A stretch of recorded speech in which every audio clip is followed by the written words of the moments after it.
Welcome to the Gold Standard here on the 440 Sports Network, and of course, a part of the Lower Broad Hockey community. I am Braden Gall. You can get to me on a social media app of your choice at Braden Gall. I'm Emma Lingan. You can get to me on the artist formerly known as Twitter at Emma_Lingan. And I'm Michael Gallagher. You can get to me on Twitter at MGSports_, and I'm also on Blue Sky. Yes, there it is. Blue Ski, come on over. No humidity at Braden Gall. Come on over, guys. It's so much nicer. People are normal.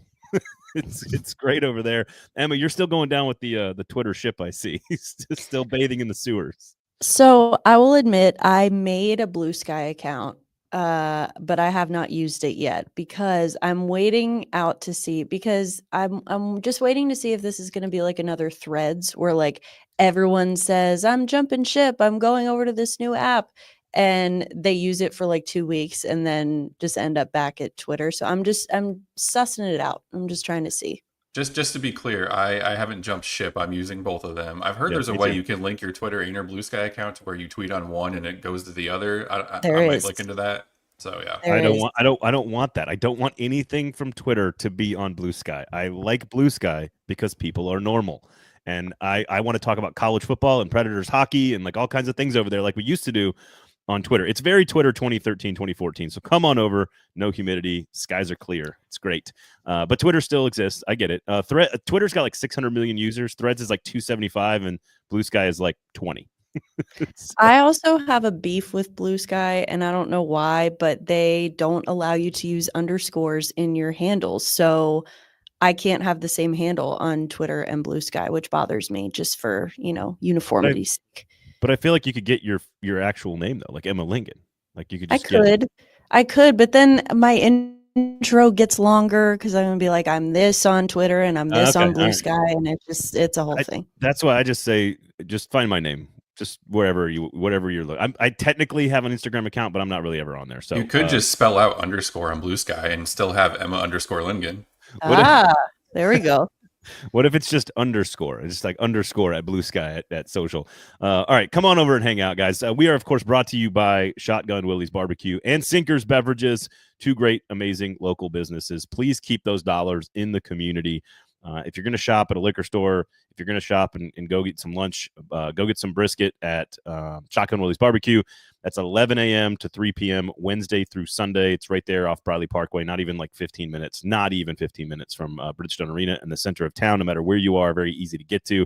And, of course, Sinkers Beverages, award-winning 4 straight years, Liquor Store of the Year in Middle Tennessee in Nashville, and also award-winning craft beer retail fridge there, the best craft beer retailer in the city. You can get all the good local stuff, whether it's East Nashville Beer Works, like I'm rocking the hat today. So shout out to East Nashville Beer Works guys. And of course, Bearded Iris, Jackalope, Tennessee Brew Works, Yazoo, you name it, they've got it. Really good local beer. So go check out Sinkers Beverages. All right. So obviously some trade rumors, courtesy of Elliot Friedman. And we'll talk, about the possible shakeup coming. What does it mean? Who's on the trading block? Who could they go target? Do they need to have a shakeup in the first place? Which I think we all kind of will agree that could happen. I just want to know what you guys think it would look like if they were to do it.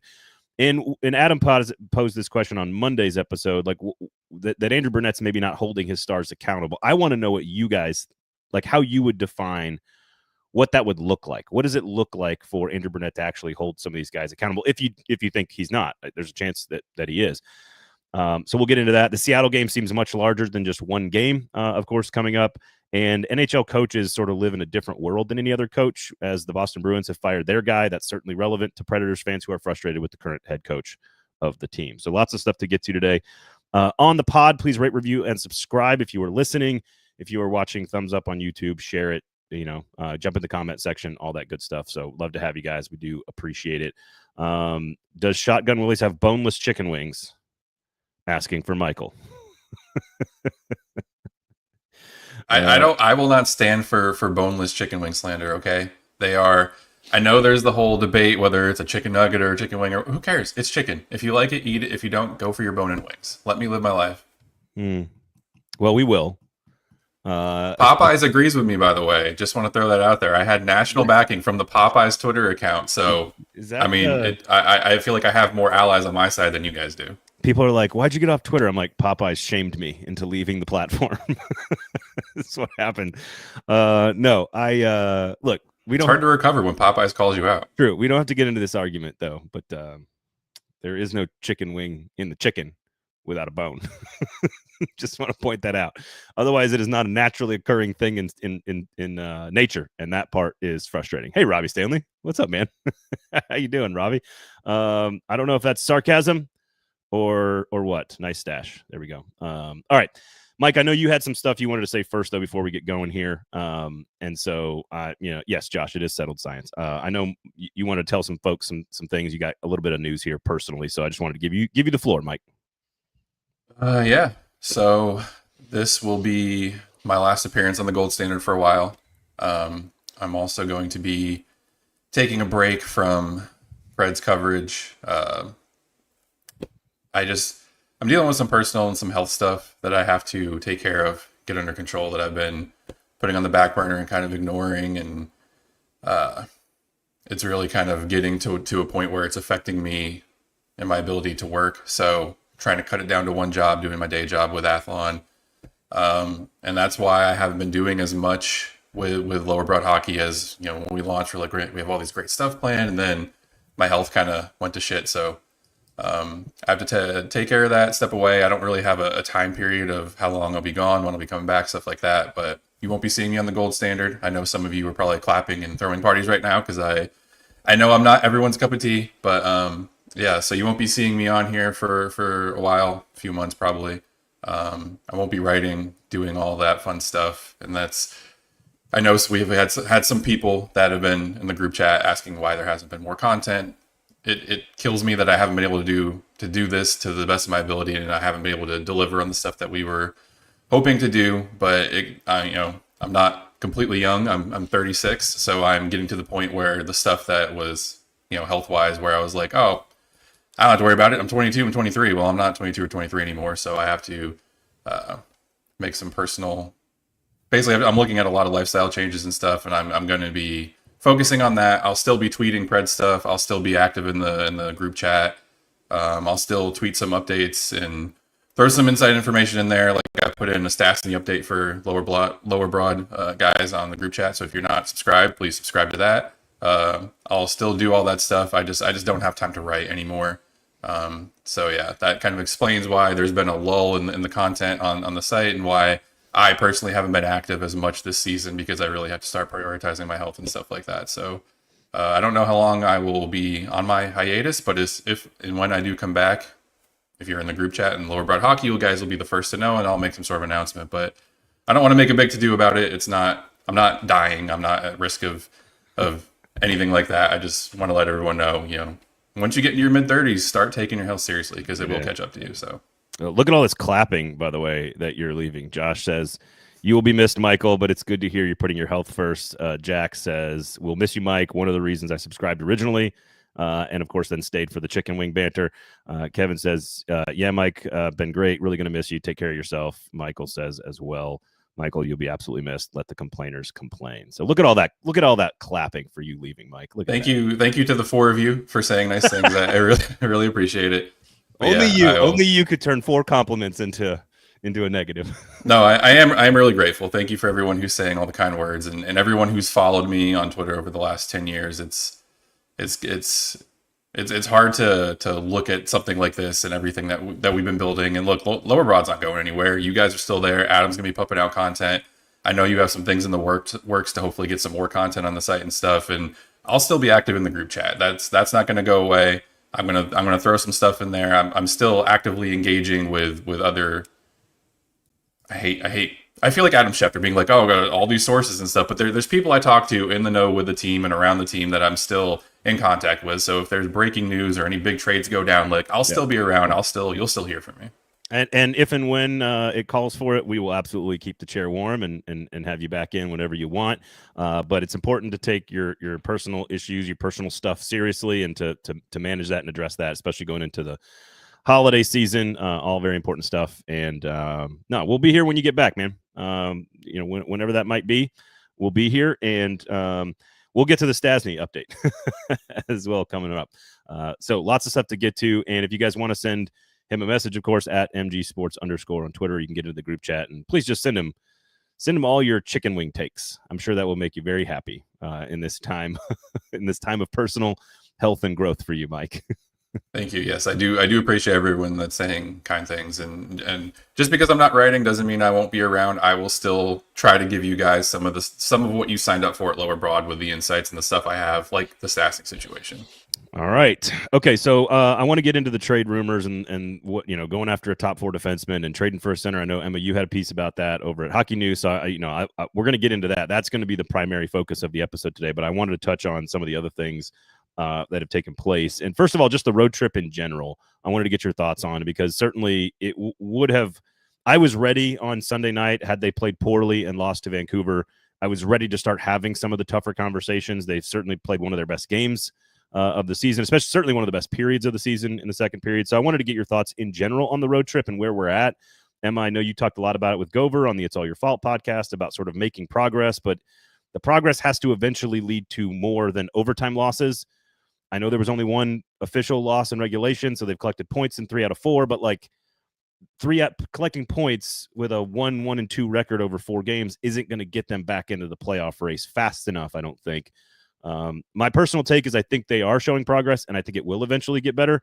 I just don't know at what point and where are they in the standings when that happens. All right, I'm up, I guess. I think that, again, far be it for me to be the optimist here, but I do think that, I know it feels bad because it was 3 losses to start the road trip, and it's not good.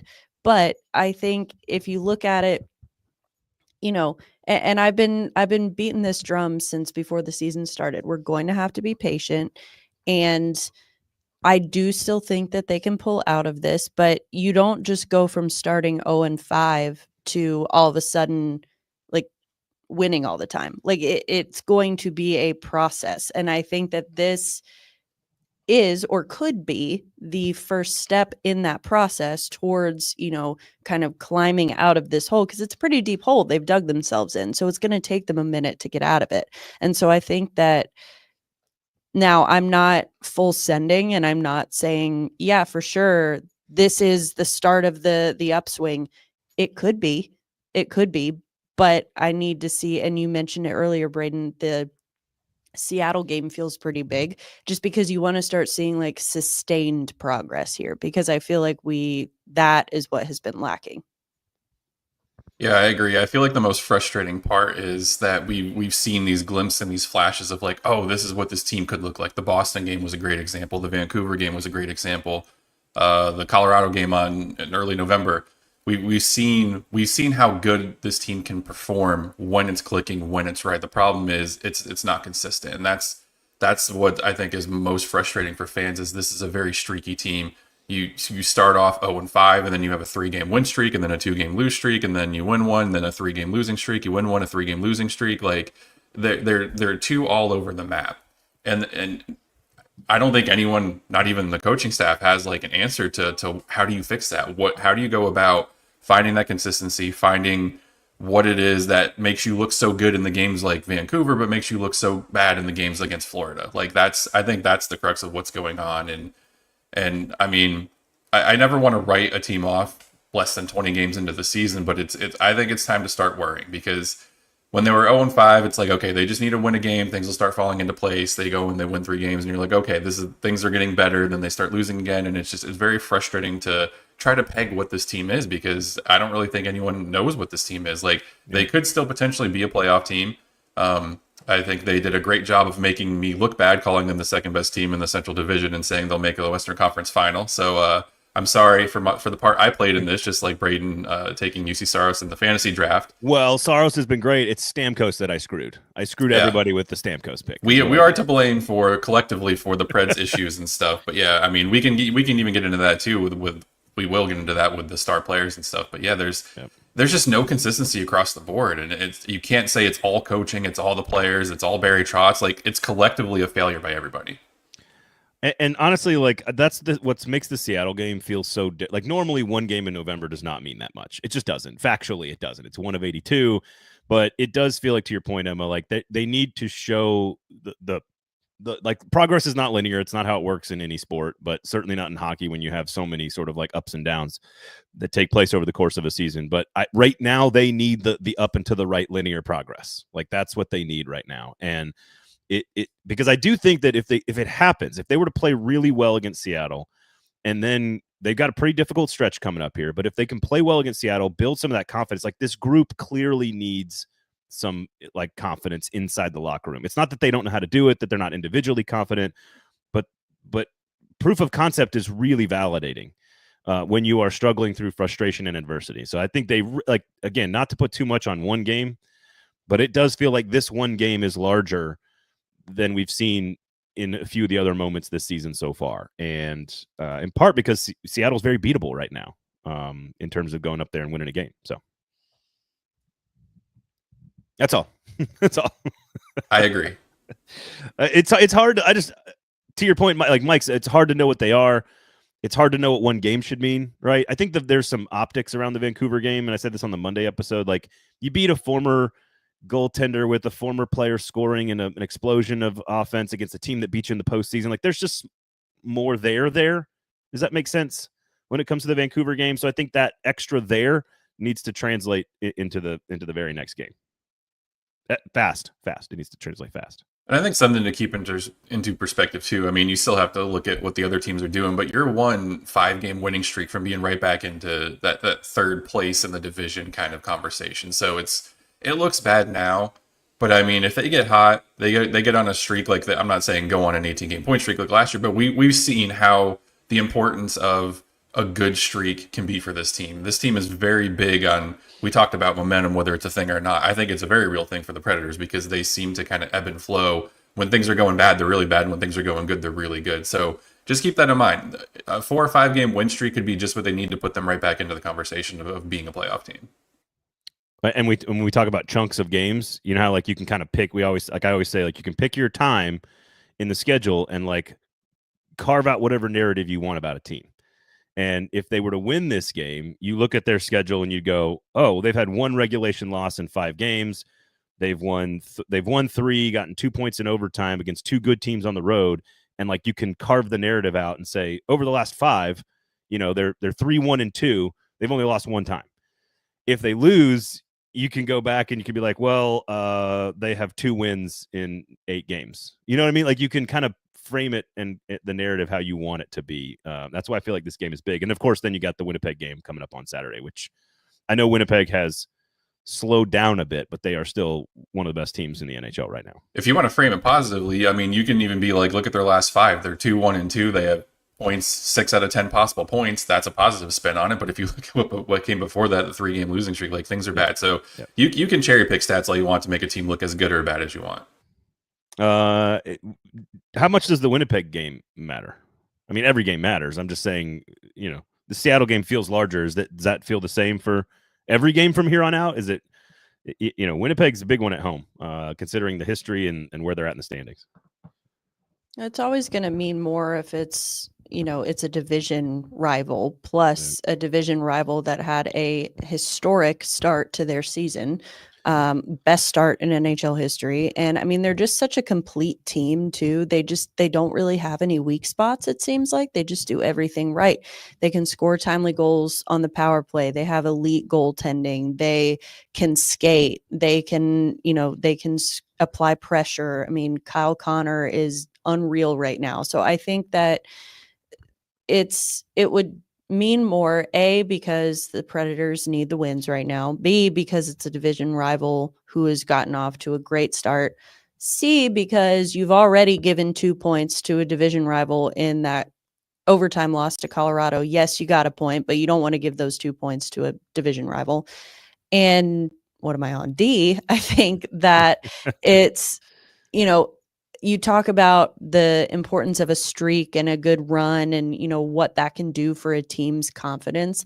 And I think that would be a huge confidence builder for this team. Yeah, I agree. I think Robbie called me out. I know. I heard it too. Robbie said as soon as I means more. as soon as I said it, I was like, "Oh, I know. gross! I can't believe I said that." it I'm too. an ACC girly, so no. Six of the top 10 teams in America. Go ahead, Mike. Yeah, I agree with what Emma was saying. I would argue that the Winnipeg game is even more important than the Seattle game, just because, I mean, you look, Winnipeg is 16-3, the historic start, just top of the division. They're who everybody's chasing right now. A win over that, I think, would do wonders for the confidence of this team. And you look, Winnipeg has got 11 players in double-digit points already, and Mark Scheifele, Kyle Connor, Ehlers, all 9, 12 goals, 24, 22 points. Like, they're all killing it. You talk about kind of turning your season around, going in and beating a team like that as well as they're playing, I think would do wonders for their confidence. And doing some math here, Christopher says, doesn't the team have the hardest schedule the rest of the year and need to win 2 out of 3 to get back into the contention for the playoff? If you do the math, you got, 62-ish games? I'm ballparking that. 60-something games left. 41 and 21 over the final 62, right, is 2 out of 3. That be 82 points on top of what they already have. That does kind of put you right around the border of the wild card, traditionally, if you look at the history. So, yeah, they're going to have to go. There's no question that they have to do something, not 18 games or whatever it was last year, but they're going to have to do something where they go 9-1-3 or something. Like, they're going to have to do something like that, 9-2-2. That's going to have to happen for them to get back into the race. I think they can. The question is, when does it happen? How far out are they? And where does it get to? Where does it take them to when they do go on that run? So we'll see. Okay, so let's get into the. First of all, here's my random factoid of the show this week. And I gave Emma the answer earlier. So Mike, this is for you. Do you know what the longest streak last year was in terms of being outshot? How many consecutive games of being outshot do you think Andrew Brunette's team last year? What do you think the longest streak was last year? Gosh, I'm going to go 7 games. Yeah, pretty good. 5 games was the longest streak last season in December. They had a 4-game streak late in the year, and then they had 2 3-game streaks, one in February and one in November. So basically, as we all kind of know about last year's team, rarely ever outshot for any extended period of time. 5 was the longest streak. They are currently being outshot in 10 consecutive games today. I think that probably needs to change on Wednesday night. Probably.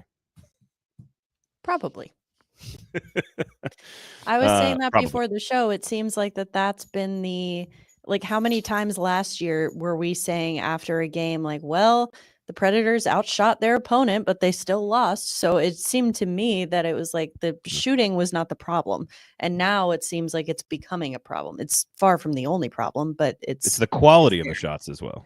Yeah. I don't think it's the outshooting the opponents. I think it's outsmarting the opposing goaltender is the problem.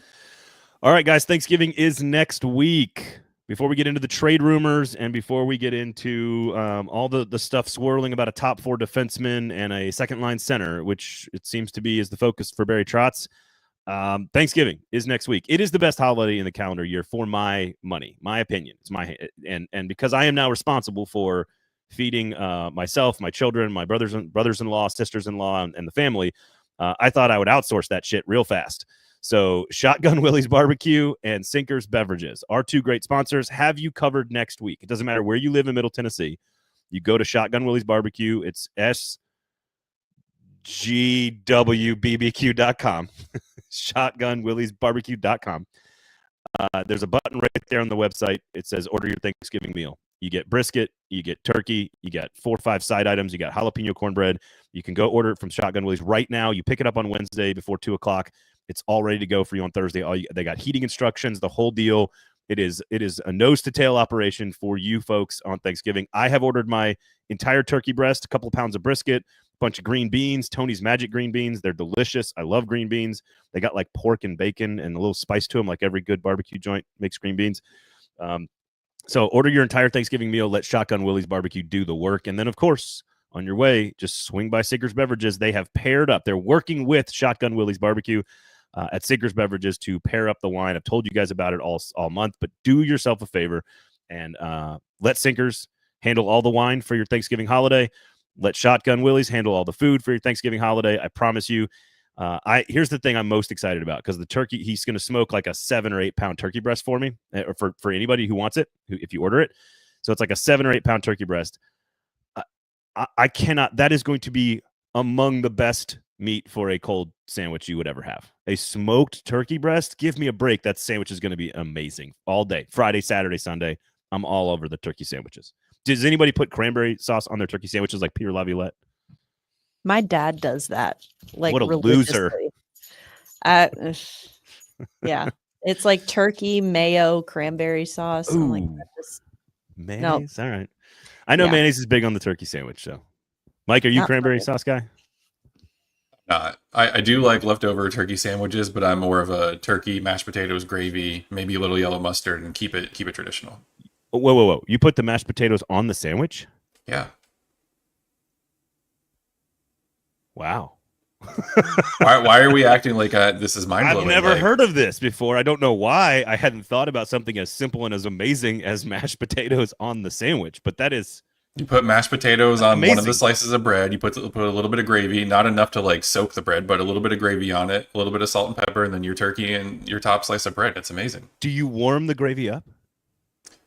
You can. I like to keep it cold, but I'm weird. I enjoy cold food sometimes more than hot food. So I'm weird like that too. I like cold lasagna and cold chicken wings. It's very strange. Yeah, I know it's weird.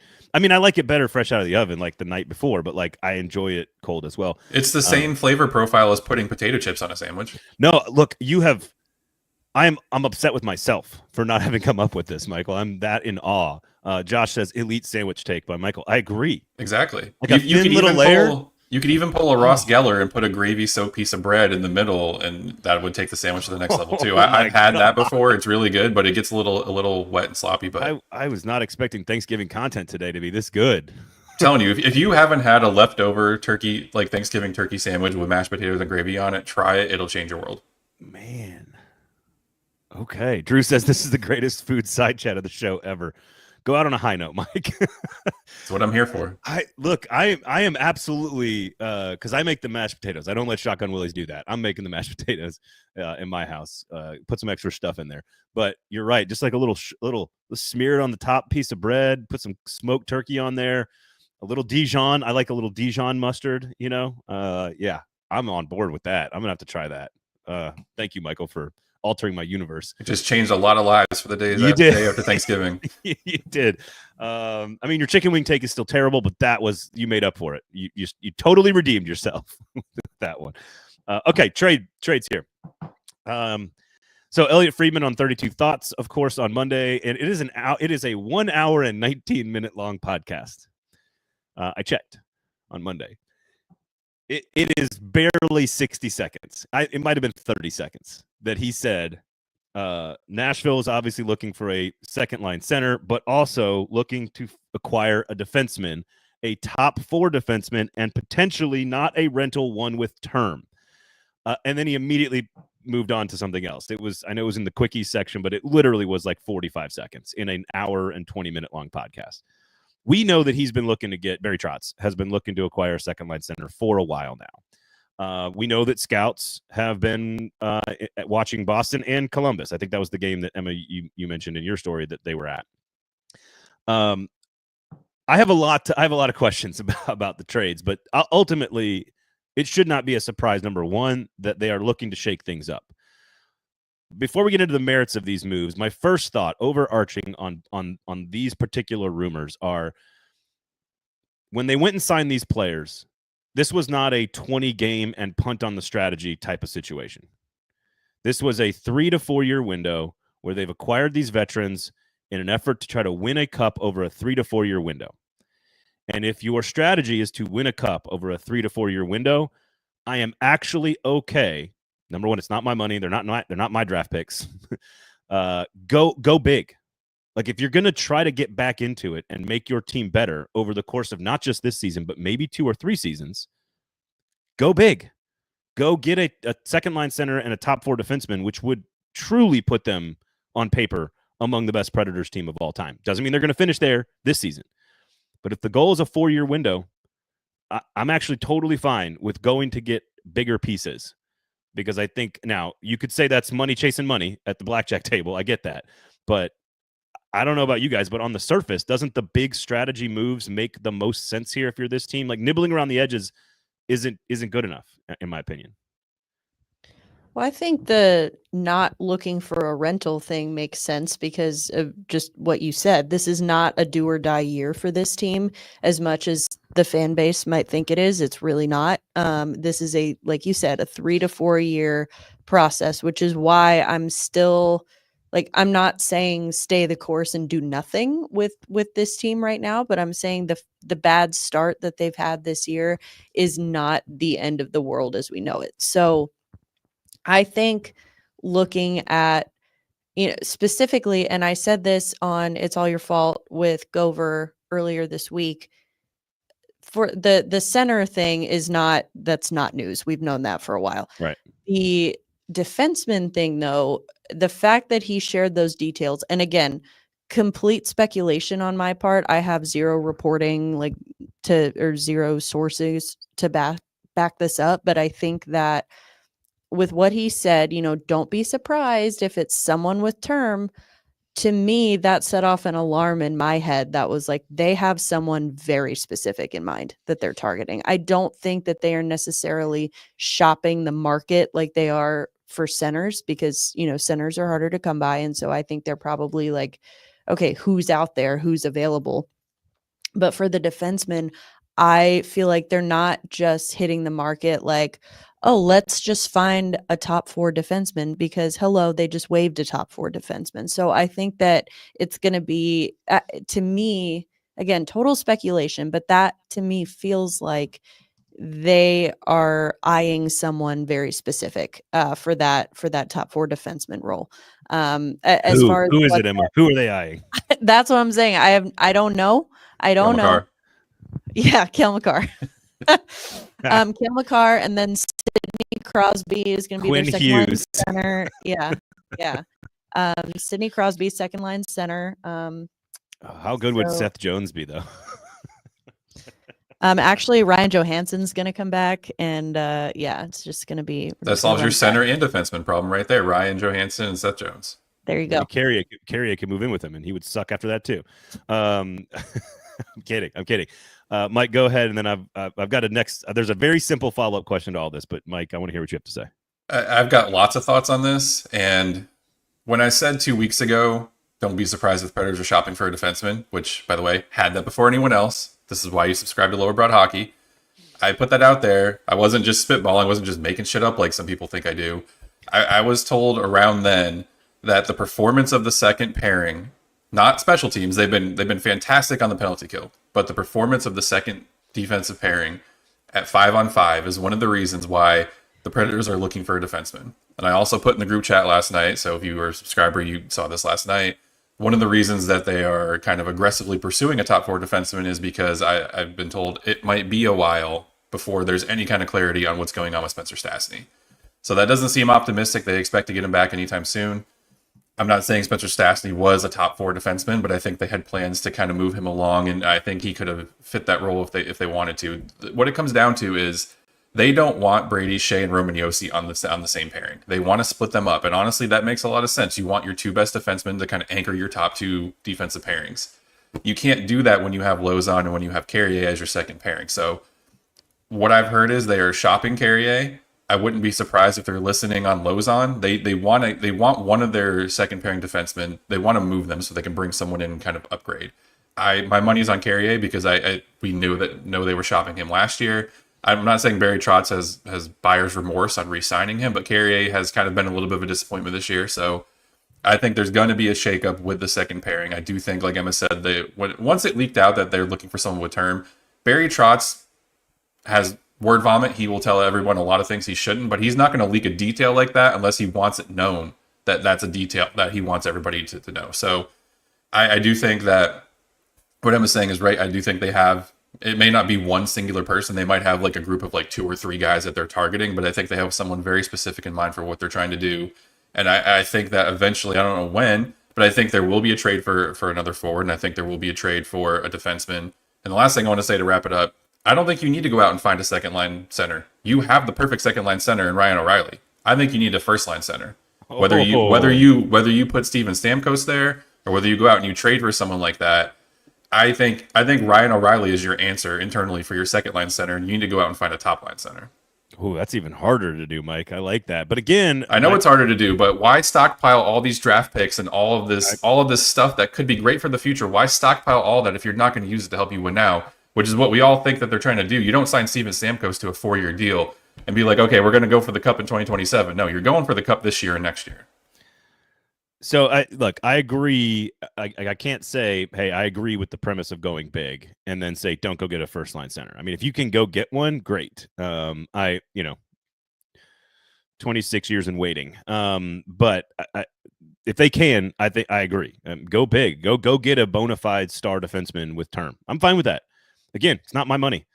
It's Bill Haslam's money. I just want to throw this out there. If you do acquire a top line center, it's probably going to cost you Luke Evangelista. So just be prepared for that kind of a gut punch, because it's gonna be pretty costly.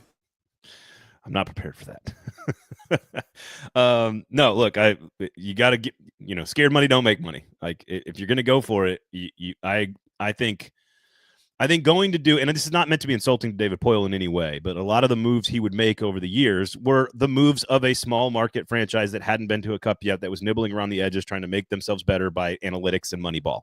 I'm using that's all sort of like an analogy. This is not that.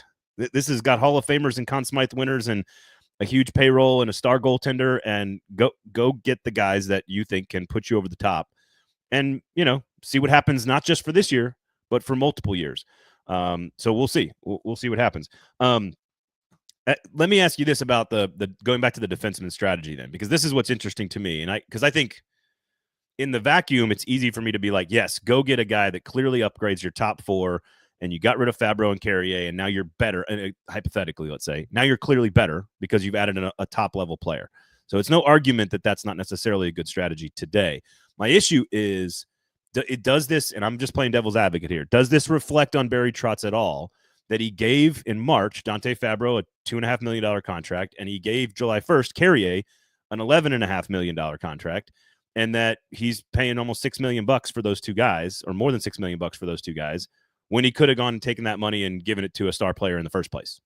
I'm not saying that that's what he could have done or what he should have done. I'm just asking, should we think of it that way at all? Because he doubled down on those two guys, even if the Fabro deal was a sort of a rental one-time deal. I think we absolutely should look at it that way. And I think, look, if we're going to praise Barry Trotz for all the good things he does, we need to give him criticism for all the bad things he does. Re-signing Dante Fabro to a $2.5 million salary, and then going out and re-signing Carrier, and then you put Fabro on waivers and now you're shopping Carrier, that looks bad from an optics point of view. That also looks bad from a point of view, if you're a player, say you're a free agent defenseman, and you are borderline second pairing, would you really want to sign in Nashville knowing that if you don't produce within 5-10 games, Barry Trotz could potentially get rid of you? Like that's kind of a message that it sends to players too. So I think we absolutely need to look at it that way, and we need to give Barry Trotz criticism for stuff like this, because if David Poile did that, everyone would be all over his ass right now. So I think Barry Trotz, I think he had a plan in mind, and when it didn't happen, he was very quick to move on. So if they go out and they acquire some people and they make the roster better, then maybe it was for a good cause. But I think right now it just looks really bad.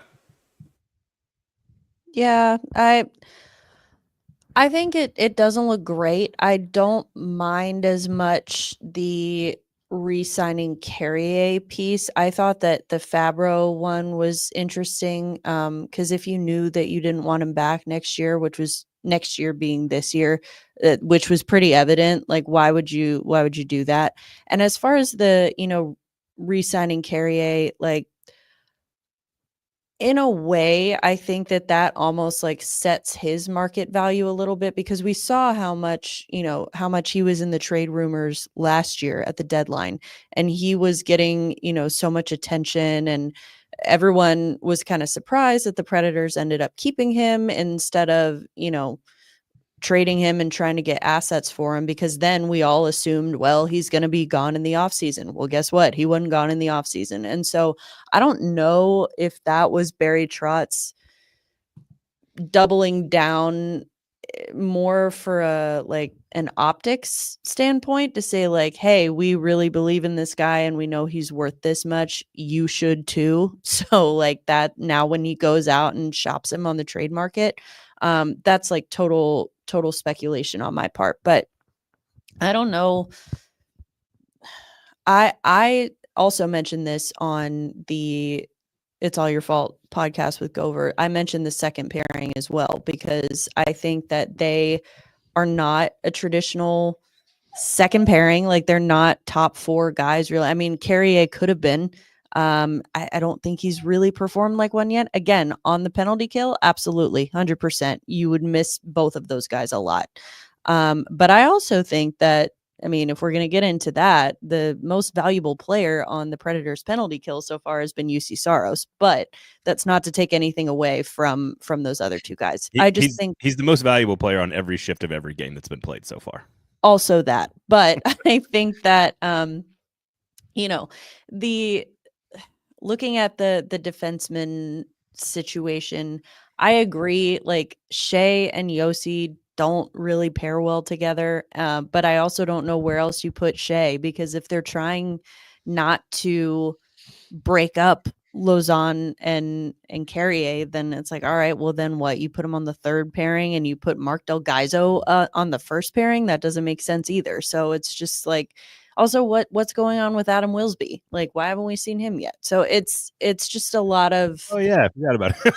Yeah, exactly. I just think that, I don't know. It's very interesting, because I hear what you're saying, Mike, about, it sends a message to players, with Barry Trotz doing this. To me, it almost, I think Andrew Brunette tends to send a stronger message, particularly to younger players, because he keeps them on such a short leash. I feel like, immediately, one bad shift, you're yanked. But then there's other players who are somehow immune from that, like Luke Shen, or guys like, I mean, even Lausanne and Carrier, like they're always going to be in there. And it's just kind of like, well, why are they immune from this, but like the young forwards are not? So to me, if I'm a player, if I'm a free agent from the outside looking in, I'm looking more at Brunette than at Trotz when it comes to like my prospects with that team. That sort of leads us right into another conversation about like it's the same conversation as what does a shakeup look like, because that doesn't have to be trades. That could be benching somebody, that could be changing lineups, that could be firing the coaching staff beneath Andrew Brunette. These are all things that normally happen before you were to make an actual change of the head coach, for example. There's like a process, right? There's order of operations to some degree.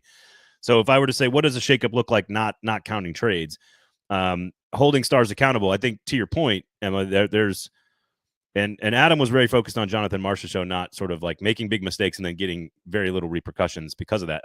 Obviously star players who have track records of performing at a long period of time in the NHL have more leash, get the more benefit of the doubt. That just sort of is natural.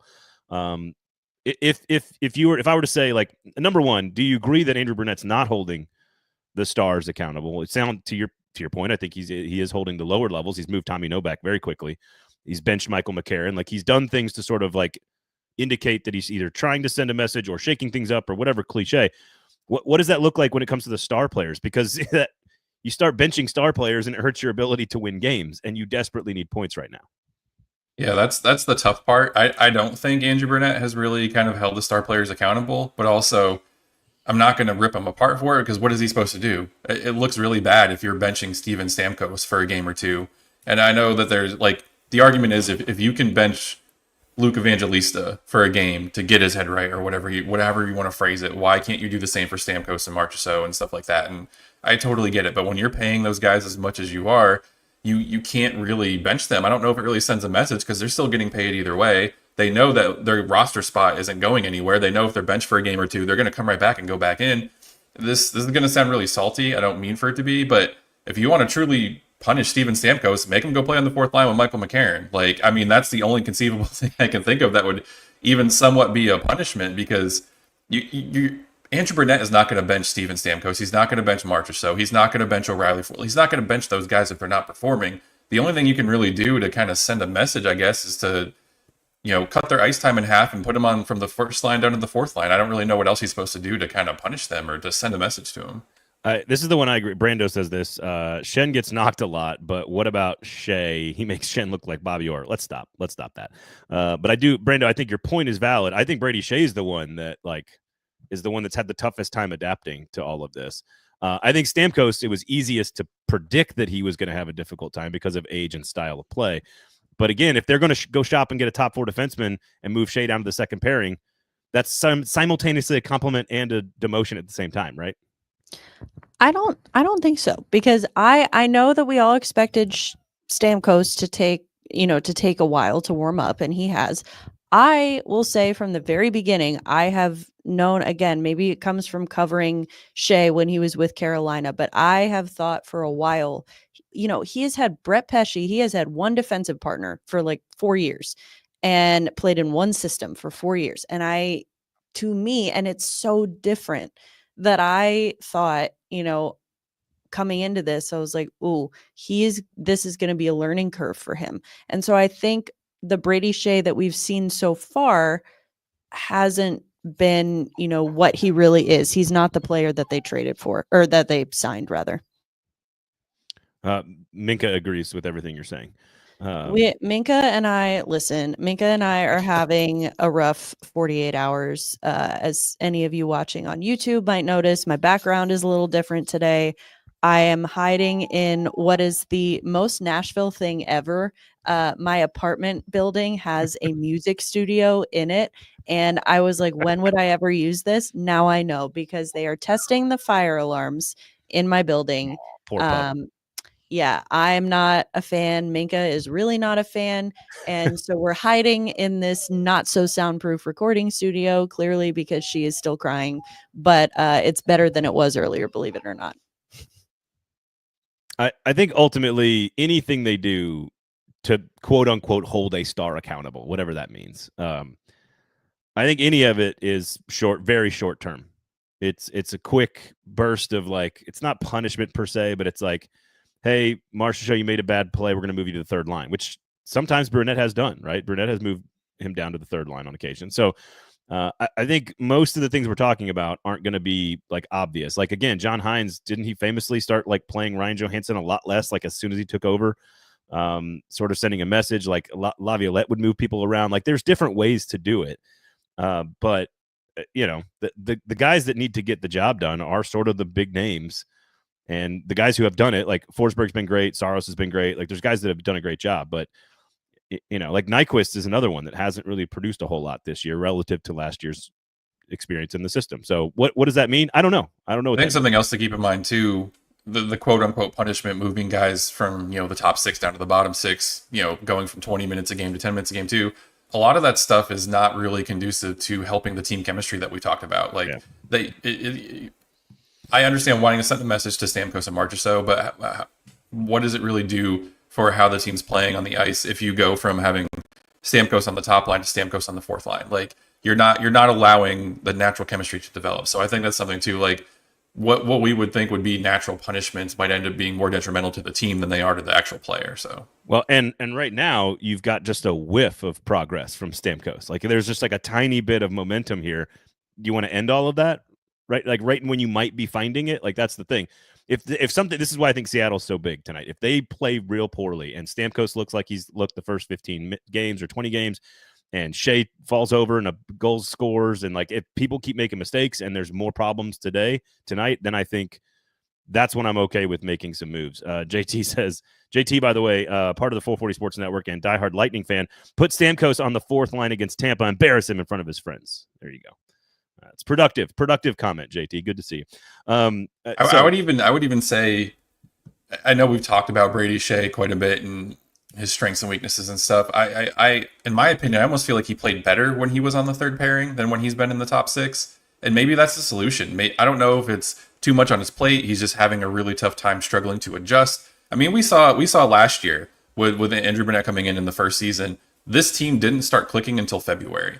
I mean, I'm not saying that like everybody else on the team, but you're adding two really big pieces to your top 6 and one big piece to we thought was going to be on your top pairing. Like, it's probably going to take those guys until around the same time to get acclimated to the system, because that's what we saw last year.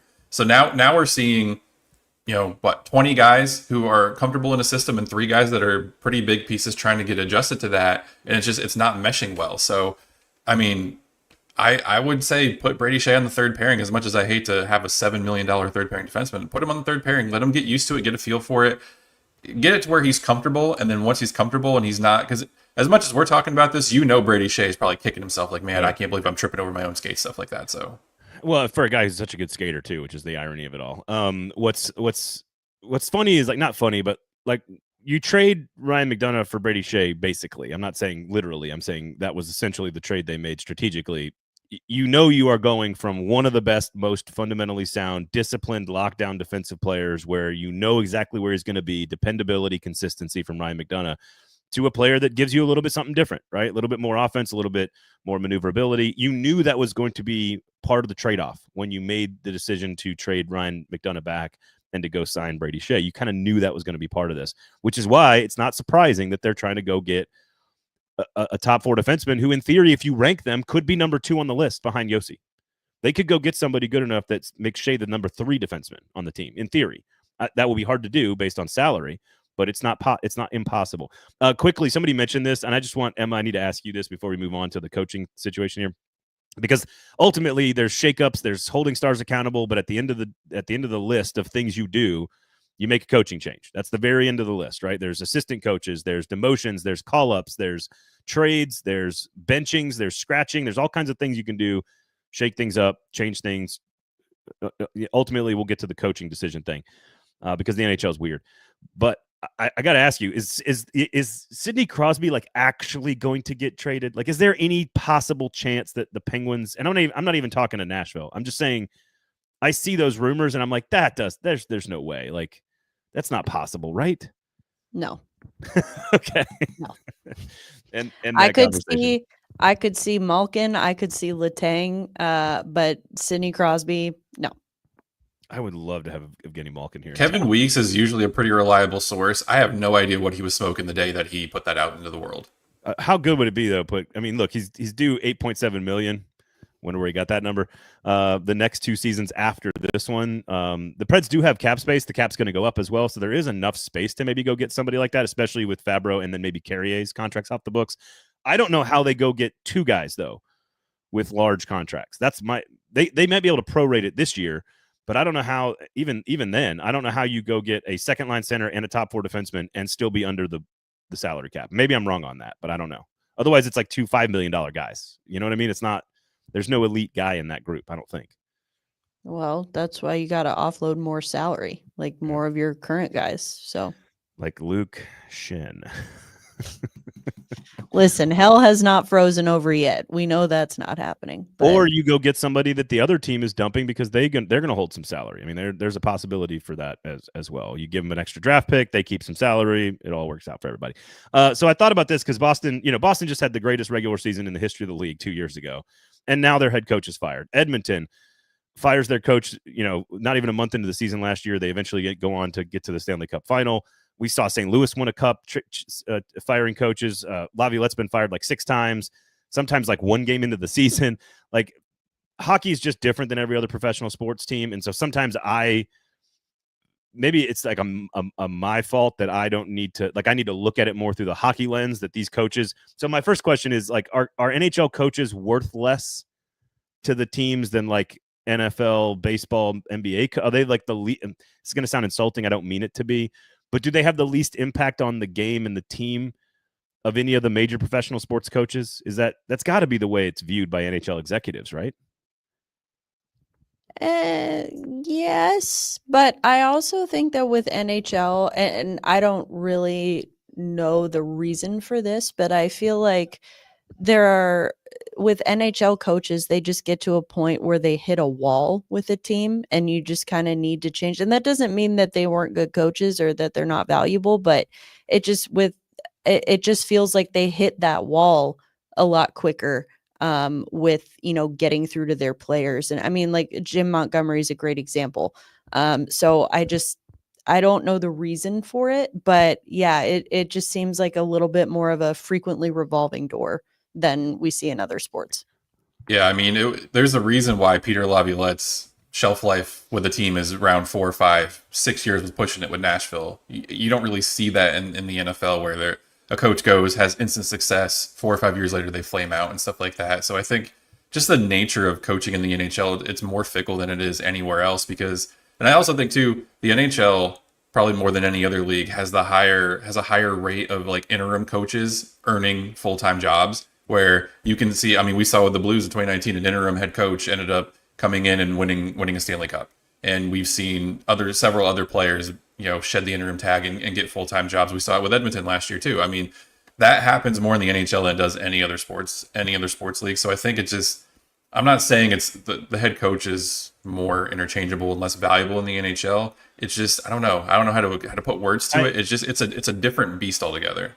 And maybe it's because of the nature of the 82 game schedule and sort of the constant messaging you're doing with your team, right? Like it's, it takes a long time for an NFL halftime speech to get like stale because you only have like 16 games, 17 games.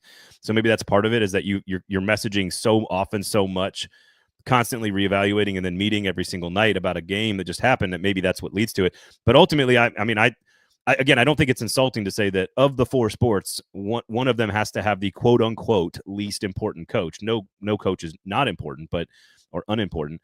But it's clearly that way, that the coaching means less to the end result than. And here's the other thing with the NHL: more retreads than anywhere else. Like, again, Laviolette's a perfect example. Like, these guys, like, once you're in the league and you've sort of proven that you're good, you kind of do need to move around, because then the message gets fresh and it lands and it works, and then you kind of move around. Like Maurice how long has Paul Maurice been in the league? Like, he's been in the league a long time. So I think that's part of this as well. But here's the other thing: Boston, Edmonton, and some of these other markets that we're talking about, they are what we would call like true diehard hockey towns, hockey markets. And Boston people are not going to be satisfied with even a downturn after a historically great coached season by the guy who they've now fired. Now, does Nashville want to be that? I don't know. I think we can have that discussion. I think it's a double-edged sword. Having expectations and pressure is good because it means you're good, and it means people expect something from you. It also means that sometimes, the pitchforks and the torches come out a little fast, and they can make demands in places like Toronto and Montreal that they don't make in San Jose or Carolina or whatever, So what does Nashville want to be? I think in theory, Nashville would want to get there, but I think they've prided themselves on kind of staying the course. I mean, there's a reason Barry Trotz was employed as a head coach for as long as he was. There's a reason Peter Laviolette got a little bit more leeway in Nashville than he did other places. There's a reason why it took them so long to fire John Hines when literally everybody in the building and everybody on the streets was yelling at David Poile, get rid of this guy. They tend to give their coaches and their front office executives probably more benefit of the doubt and kind of more optimism, like, I'm going to let you turn this around, which is why for everyone out there yelling, fire Andrew Brunette, it's not going to happen. The Predators, they could lose every game the rest of the year, but the Predators could have a very losing season. Things could be really bad, and Andrew Brunette probably still is not going to get fired this year. Barry Trotz is very big on loyalty, as was David Poile. And I think Nashville would like to get to the place where success is expected, and if you don't, we're going to find someone to do the job for you. I think they want to get to that place, but I don't think they're ever going to be a franchise that kind of puffs its chest and it's like, well, we're 20 games into the season, we're not winning like we expect, so we're going to get rid of the head coach. I don't think they're ever going to be that kind of franchise. I agree. Emma agrees as well. I agree. And it's, from working in the organization, I know that that's what they say they want to be, and they pride themselves on that. And they pride themselves on turning Nashville into a hockey town, which I still maintain that it is not. They have a hockey team, and Nashville is an entertainment town, and they have mastered the art. They have tapped into their market. They recognize the market that they're in, and they have made it all about entertainment. So put the arena right on freaking Broadway, everyone's going to come to your games. People are going to come from out of town. They're going to make a weekend out of it because there's other things to do here. And so that's the difference between a Nashville and like an Edmonton, for example. No one's just going to Edmonton. Like, it's, and that's why their fans are so diehard, because quite frankly, it's like, there's nothing else to do there. And you go hunting and then you play hockey. Yeah. So it's an entertainment town that has a hockey team. And I think personally, it's like, you want to be both, but not to, at the risk of going back to the it just means more thing, like I don't think you want to be Auburn football. I don't think, because like Auburn, the it's the double-edged sword. The passion and the commitment to success at times leads to bananas behavior. And so like it's good that you have the passion and the intensity and the love and the connection with your program or your team and the fans, and you have this huge fan base that's very rabid, that's very passionate, but with that comes some insanity. Like Auburn football is the definition of like cannot get out of their own way because of the passion of the fans. And that's what the it just means more thing, I think, outwardly back to the SEC. Like the SEC says, oh, it just means more because we want to win more. But when you look at it from the outward perspective, looking back into the SEC, it's like, no, you guys get in shotgun fights in trailer parks after you lose games, and that's crazy.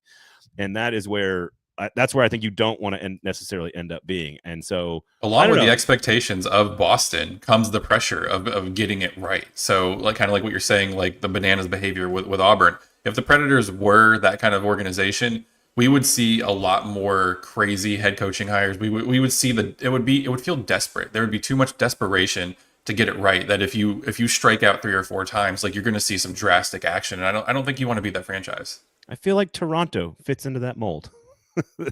Exactly who I had in mind. Yeah, I think there's a lot of years building up in that frustration. Nate says it's so frustrating that the Preds won't do whatever it takes to win. We can say a lot of things that have not worked, and there's been we can second guess decision making, but I don't think that you can accuse Barry Trotz of not trying this offseason. I don't know about that. Now, especially if the next 2 moves are to go get a second line center and a top 4 defenseman, he's clearly trying to do whatever it takes to win. He may not be good at that right now, and we'll give him plenty of runway to figure it out. But I don't know. Are you guys on board with not doing whatever it takes to win? I'm not, Nate. I'm not calling you out. I'm just curious what you guys have to say. I don't see how you can make that argument. I mean, he spent $108 million in the offseason trying to win. He made some difficult decisions. Fans still rip him for it. Some agree, some don't. He made difficult decisions to trade Ryan Johansson and buy out Matt Duchene because he was trying to create roster space, and he was trying to build a team that didn't have aging veterans that were just okay with coasting. That was the perception of those 2 guys.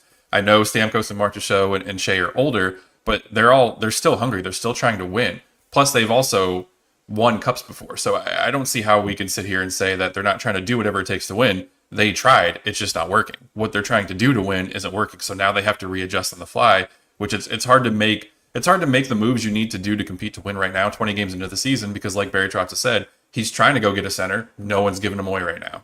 Yeah. Yeah. I mean, you can't yes, the start to the season has been bad, but you can't now start pointing fingers at Barry Trotz and saying that he had a bad offseason, because objectively he had a very good offseason, and everyone kind of thought that. The fact that it isn't working right now, that's why people are so angry about it, because it doesn't make sense. Yeah, like you can say ultimately post-mortem, you can say, oh, they shouldn't have signed Stamkos in 2 years or whatever. But nobody in the moment was saying that, and it certainly doesn't indicate that he's not trying. Like, again, just by definition, he tried. It may not have been good, and we can have that conversation, but that's not trying. At least that's my perception. All right, Sinkers Beverages and Shotgun Willie's Barbecue. Please go support 2 great local businesses that live and operate and function inside the community. So make sure you go support those great folks as well. All right, so final one here, and we'll let you guys go. Names. I know Charlie Coyle is the name you floated out there. It's certainly possible that they're scouting him. He's plays for the Bruins. He got moved from the 2nd to 3rd line after some moves for Boston. Boston sort of looking to maybe offload some pieces. Is that going to does that move the needle? Is he clearly an upgrade? Dude plays a ton of games. Like he's 32 years old. He's an old 32 because he's played a shit ton of hockey games. He rarely misses games, which I appreciate. But he's not a young 32. He's an old 32 because he plays a ton of games. Well, first of all, it was on the Hockey News, but that was my deputy editor who wrote that story. It was not me. But I'm not saying that I disagree with the idea.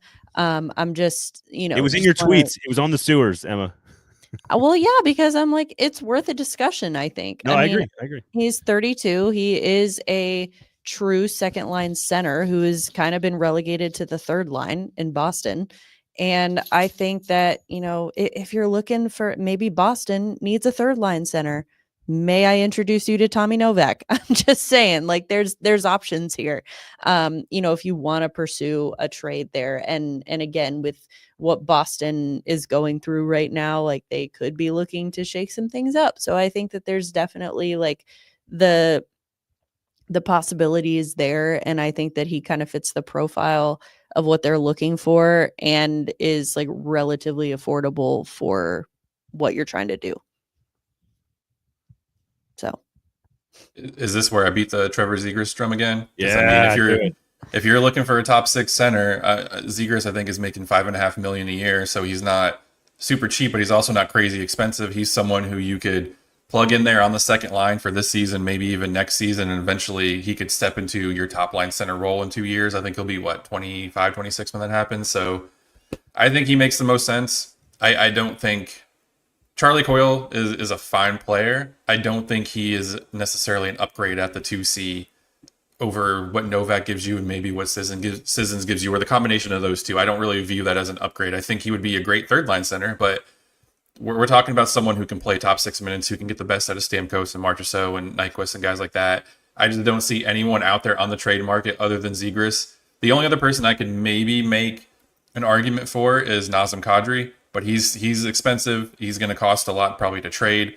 I don't know if that's the best deal to make. Brock Nelson's out there too. I don't really he would be an upgrade at the number 2 center, but I don't really think he would be a great number 2 center for Nashville. So, I mean, other than Trevor Zegras, I don't really think anyone makes sense right now. I think Coyle's an upgrade. I think you're underselling him a little bit, but I don't know at what cost. And is it marginal? Maybe. I think Zegras is a bigger swing, which is, I think, what the fans and what I would like them to see them do. Keep taking big hacks at it, man. You took a huge hack at it in the offseason. Do it again. Yeah, but now it's like, are they going to be more risk averse because they took these big hacks and they're not working? So I think you're in now. You can't be risk averse if you're playing fantasy hockey, guys. I mean, come on. I know that's true, but no, I would. Hockey fights everyone. Last place.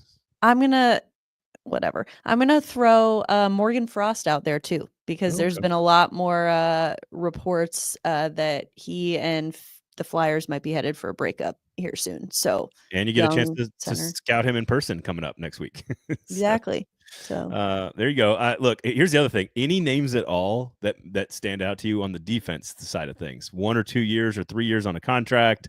Somebody who's clearly like better than everyone on the roster, not named Yossi or Shea, is sort of what you're looking for, right? Like, who fits that mold right now?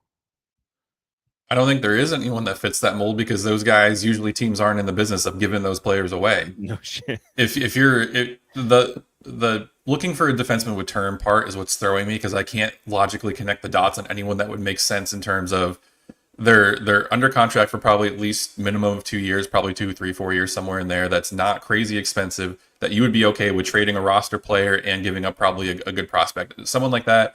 Yeah. I'm having a hard time coming up with someone. But the defensemen that are out there, guys like Ivan Provorov with the Blue Jackets, who else was out there? Cam Fowler. But these guys are, I mean, Provorov is 27, but Cam Fowler's 32. Rasmus Ristolainen, I think he's 30, 31, somewhere in there. I mean, it's going to be hard to go out and get that kind of defenseman that you're looking for, just because it wasn't put out there in what Elliot Friedman said, but I think if they're looking for a defenseman, he's got to be under 30. I can't imagine them going out and doing all that for a 30-year-old locked into a 2 or 3 year contract. I want both of these moves to be more than just this season. That's it. I want them to be big moves, and I want them to be more for more than this season. You have all the draft picks, you have the assets, you have prospects, you got some cap space. Go use it. Why let it go to waste? Nate says hockey fights everyone might be in last place due to the fact that they're not playing hockey. They're just fighting the entire time. Also, a valid argument. It's a lot of work fighting everyone. It is, man. It sounds like what life on Twitter is like these days. It's just fighting all the time. All right, Mike, thank you for all the work you've done for this show and for the audience and for Preds fans. You'll still be in the market. Here's my question.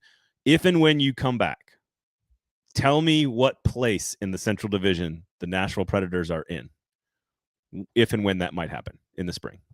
Gosh. I'm gonna optimistically say 4th. Okay. I think Preds fans, if it's I'm just going to throw February out there. If the Preds are in 4th place by February, I think there's reason for optimism. I would say they're going to be in 4th place, but they're going to be within striking distance of 3rd. I have optimism they'll turn this around. I think Andrew Brunette is a much better head coach than people are giving him credit for. And maybe I'm just overestimating his ability to coach his team over the long haul, but I have confidence that Andrew Brunette will figure this out. I think by then there will be an addition or two, whether it's on defense, forward, whatever. I think the makeup of the team will look a little bit different, but I do think that they'll figure things out. People just need to have patience. All right, make sure you follow Emma everywhere her work is, which is Hockey News. It's All Your Fault, Lower Broad, and of course right here on the Gold Standard. And you can get to me on Blue Sky, skeeting up a storm over there where there's no humidity and clear skies. Come on over to Blue Ski. We're just hanging out over there. It's nice to have like monoculture moments and second screen experiences that are nice with nice people just having regular conversations about things like college football playoff rankings and the Predators' third line center. It's just normal stuff over there. It's quite nice. Maybe I'll see Emma and Mike over there as well. I'll see all of you guys over there as well. Mike, thank you for everything you've done, and we'll talk to you soon. If you want to have the last word here to say thanks or whatever, the last word is yours. Yeah, just want to say thank you to everyone that has followed me on social media, read all my work, all the places I've written over the last few years, and subscribed to Lower Broad. I doubt that I was the sole reason anyone subscribed to Lower Broad, but I do appreciate everyone, spending your money. I don't take that lightly. It kills me that I can't do this job to the best of my ability, because I take it very seriously when someone gives you money for a service and you're not able to deliver on that. But I know that you guys and Adam, and if there's anyone else that will eventually be writing for the site, maybe not, I would like to think that you guys will be pleased with what's coming out of Lower Broad Hockey. And if nothing, go join for the group chat. There's insight in there that no one else gets. And plus it's nice and refreshing to read the group chat and see a bunch of Preds fans like getting along and encouraging each other and like having like fruitful conversations and discussions. So it's a great community to be a part of. And again, thank you everybody that has wished me well and been really nice to me. I really appreciate it. All right. That's it. We'll talk to you guys next week. Thanks for listening. Thanks for hanging out. Talk to you then.